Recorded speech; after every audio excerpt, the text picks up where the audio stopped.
Hello, here we are in London, the meeting show. I'm with Johnny Martinez. Hello, Johnny. How are you doing? I'm not doing too bad, thank you, Martin. We're here because you're doing a talk tomorrow about social media. It's got a long title. It's about how to build hashtag EventProf's community plus bridging the gap between events. That's a long title.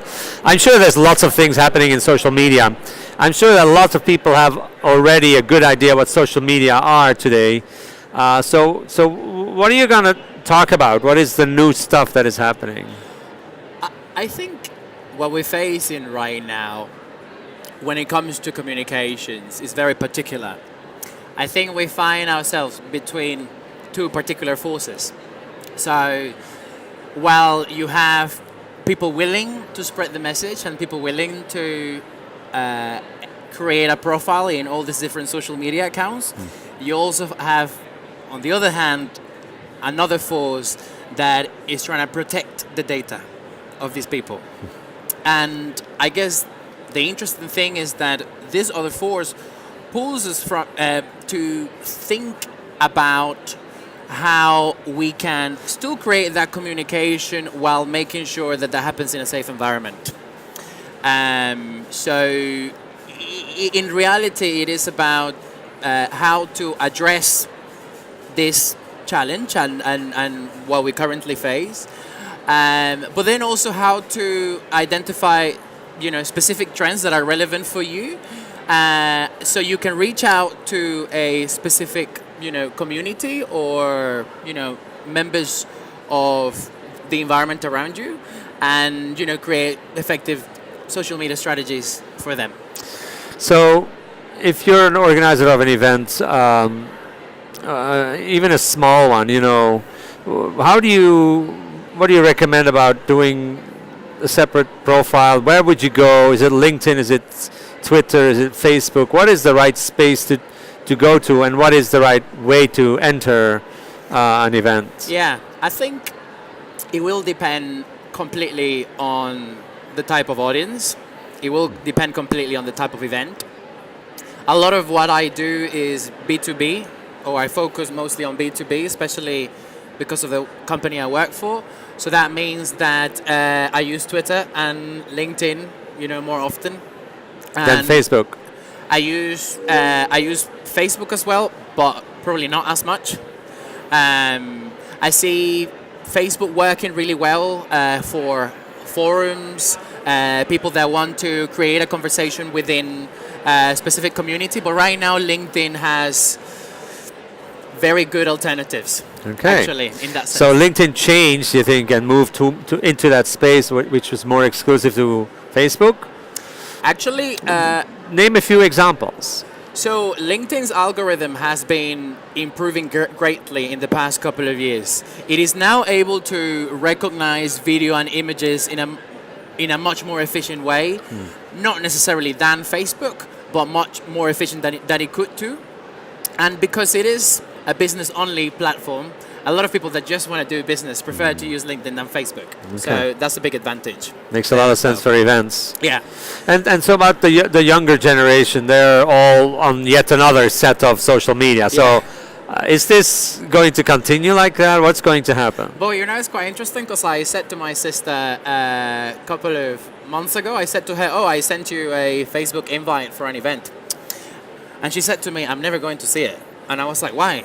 And she said, because I don't use Facebook. So How old is she? She's turning 22. Ah, see, that's not a baby anymore. Yeah, that's not a baby anymore. Yeah.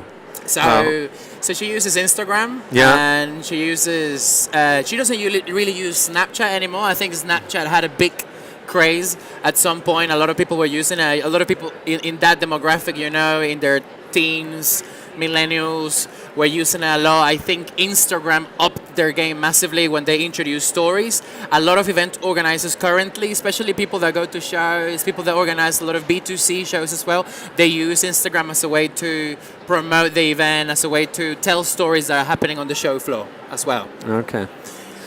All right. What other stuff are you going to present tomorrow in your session? One last good tip for social media for events. So something that I obviously recommend is to identify the right times of the week but also the right times of the day to post Yeah. specific content. And the reason why I say that is because obviously the biggest consumer market that you find in the world today is the US, right? So quite often, if you want your content, specific content, to be quite impactful, then you should schedule. If you're in the UK or if you're in Europe, you should then schedule your content to go out somewhere around the afternoon, because that's when the US starts to wake up, and that's when they can actually interact with some of the content that you're putting out there. In any ways, in any social media strategy that you do today, especially if you're doing a Twitter chat or if you're doing a LinkedIn forum and you want to post something of interest, not only for people in the UK but also for people in the US, then you should consider posting some of your content later in the afternoon. And then when it comes to days, you should identify, those days that have hashtags specifically dedicated to those days to create more traffic, through these specific hashtags. On Mondays you have hashtag Monday Motivation. On Fridays you have hashtag Friday Feeling. And then on Wednesdays you have hashtag Wednesday Wisdom, and they all mean different things. So you need somebody that is really watching these things and studying and coming to your presentations and reading your books that you're about to write, I'm sure. So what do you do when you're a small organization? How much time do you need to spend? If you have a conference of 200 or between 200 and 500 or between 100 and 500 people, you don't have a full-time social media. What is your best practice? Yeah, do you know, I think something that I really recommend to people is to identify their ambassadors, or identify the people that are really active in their community and that can really drive the conversation forward. So these people are typically called influencers today. Yeah. And you hear about influencer marketing, you hear about social media influencers. Quite often, there are people in your community that have a big social media presence or that have a presence, and then you can bring them into your social media strategies, and they can be very good at driving the conversation forward and engaging other people into that conversation.